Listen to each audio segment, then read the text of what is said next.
ఎలా ఉంది కూటమి ప్రభుత్వ పరిపాలన రాష్ట్రం?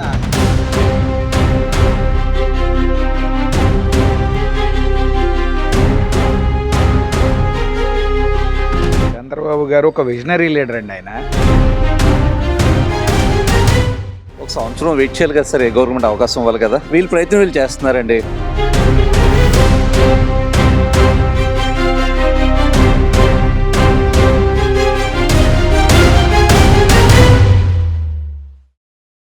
ఎలా ఉంది కూటమి ప్రభుత్వ పరిపాలన రాష్ట్రం? కూటమి ప్రభుత్వ పరిపాలన ప్రస్తుతానికి అయితే బాగానే ఉంది, స్వేచ్ఛగానే ఉంది. బాగానే ఉంది. రోడ్లు అవి అభివృద్ధి, రోడ్లు అవి మరి కొందరు పూడుస్తున్నారు కదా, బాగానే ఉంది. అంతకుముందు 5 ఏళ్ళు చూసారు, దాని మీద ఏమైనా మార్పు అభివృద్ధి కనపడింది అంటారా? అభివృద్ధి కనిపించింది కొంచెం. ఎట్లా ఉండేది సార్ అప్పుడు, ఎట్లా ఉండేది ఇప్పుడు ఎట్లా? అప్పుడు అంటే మరి రోడ్లు అన్ని కొంచెం బాగోలేవు, ఇప్పుడు కొంచెం బాగానే ఉంది. తర్వాత స్వేచ్ఛగా ఉంది, అది శాంతి భద్రతలు అన్ని కరెక్ట్ గా ఉన్నాయి సార్. మనిషికి మాట్లాడే స్వేచ్ఛ ఉంది. లోకేష్ కూడా ఐటీ మినిస్టర్ బాగానే చేస్తున్నారు. బాగానే ఉందండి. మరి ఇంత ముందు మినిస్టర్ కంటే ఈ మినిస్టర్ బాగానే చేస్తున్నాడు కదా. ఇంత ముందు మినిస్టర్ కంటే మాట్లాడడమే వచ్చేది కాదు. చంద్రబాబు గారు ఒక విజనరీ లీడర్ అండి. ఆయనకున్న విజన్, పూర్వం ఆ విజన్ తోటి మంచి మంచి రోడ్స్ కానివ్వండి, ఆయన ఇన్ఫ్రాస్ట్రక్చర్ కానీ అవన్నీ బిల్డ్ చేసేటప్పుడు, ఉమ్మడి రాష్ట్రం అయినప్పుడు హైదరాబాద్ లో అలా డెవలప్ చేస్తుంటే అందరూ అన్నారు, ఏంటయ్యా ఇది, ఇదంతా కూడా ఇంత పెద్ద పని కూడా అవసరమా అని చెప్పేసి చాలా వ్యంగ్యంగా మాట్లాడారు. ఈ ఆంధ్ర రాష్ట్రం విభజన తర్వాత ఆయన విజనరీ థింకింగ్ తోటి అంతా డెవలప్ చేస్తారు. అదేవిధంగా గ్రామీణ ప్రాంతంలో కూడా బాగా డెవలప్మెంట్ సాధించాలని చెప్పేసి చక్కటి విజనరీతో ముందుకెళ్తా ఉన్నారు. ఎలా ఉంది కూటమి ప్రభుత్వ పరిపాలన? ఇంతకు ముందు మీద ఇప్పుడే బాగుంది. ఎలా ఉండేది? అరాచకాలు లేవు, తగ్గాయి. డెవలప్మెంట్ బాగుంది. ఇప్పుడు మోడీ గారి ప్రభుత్వం పవన్ కళ్యాణ్ సహకారంతో చాలా బాగా అభివృద్ధి చేస్తున్నారు. బాగున్నాం. వస్తాయి, కంపల్సరీ వస్తాయి సార్. మోడీ గారు ఇప్పుడు ఇంతకు ముందు కాకుండా ఇప్పుడు కూటమి వచ్చిన తర్వాత ఎన్డీఏలో కూడా భాగస్వామ్యం ఉంది కాబట్టి ఇప్పుడు ఇంట్రెస్ట్గా ఉన్నారు మోడీ గారు. మన స్టీల్ ప్లాంట్ కూడా బాగా ప్యాకేజ్ ఇచ్చారు కాబట్టి నాకైతే నమ్మకం కుదురుతుంది. ఒక సంవత్సరం వెయిట్ చేయాలి కదా సార్, గవర్నమెంట్ అవకాశం ఇవ్వాలి కదా. వచ్చిన వెంటనే వాళ్ళ మీద పెత్తనం, వీళ్ళు ప్రయత్నం వీళ్ళు చేస్తున్నారండి.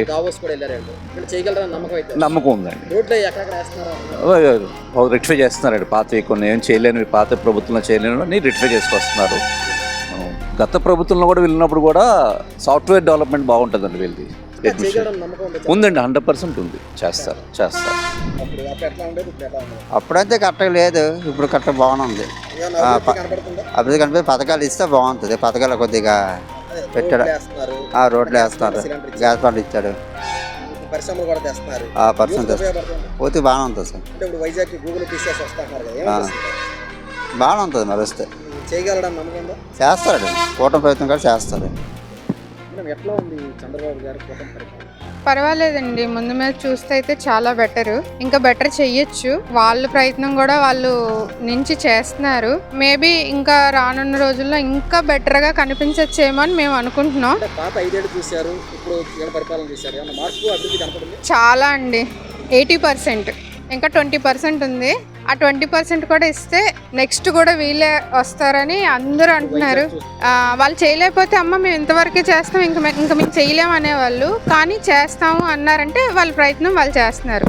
చేయకపోయినా కూడా వాళ్ళని అనడానికి అయితే ఏం లేదు, వాళ్ళ దగ్గర బడ్జెట్ లేదు.